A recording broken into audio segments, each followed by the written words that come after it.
முருங்கைக்காய் வச்சு ஒரு தொக்கு செய்ய போகிறோம்ப்பா. உப்பு போட்டுட்டு முருங்கைக்காய் தொக்கு வச்சு இப்போ ஒரு ஊறுகாய் செய்ய போகிறோம்ப்பா. வடை சட்டியை காய வச்சுட்டோம். 2 ஸ்பூன் வெந்தயம் வைக்கிறோம், 4 ஸ்பூன் கடுகு,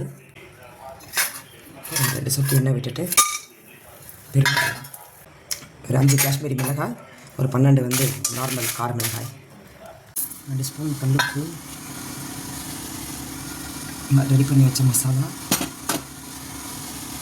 மஞ்சத்தூள், வினிகர் கொஞ்சம்,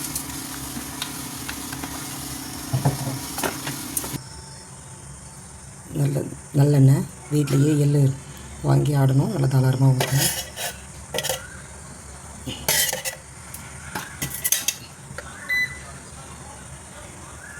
ஆயிலை மாற்றினா ஆயிலே மாறுன்னு சொல்லுவாங்க.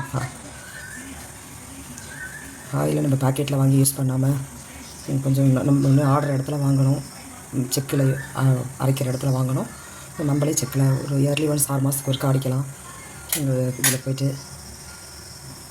ஓகேப்பா. எண்ணெய் சூடு ஏறட்டும்.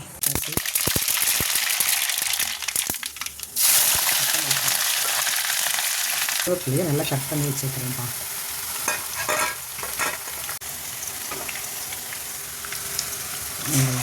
சோப் பண்ணி வச்சுருந்ததில் மேரினேட்டுக்கு இந்த மசாலா, முருங்கைக்காய் பல்ப்பு எல்லாத்தையும் போடுறோம்ப்பா.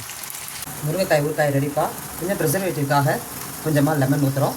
ஒரு 3 லெமன் எடுத்துக்கிட்டேன். நான் புளிக்கு பதிலாக லெமன் யூஸ் பண்ணுறேன். அவ்வளோதான்ப்பா. முருங்கைக்காய் ஊறுகாய் ரெடி. இட்லி, தோசை, சப்பாத்தி எல்லாத்துக்கும் வச்சு சாப்பிட்லாம். ஆரோக்கியமாக புவி ஃபுட்ஸ் சேனலை லைக் பண்ணுங்கள், சப்ஸ்கிரைப் பண்ணுங்கள், ஷேர் பண்ணுங்கள். ஆரோக்கியமாக வீட்டில் சமைச்சு சாப்பிடுங்கப்பா.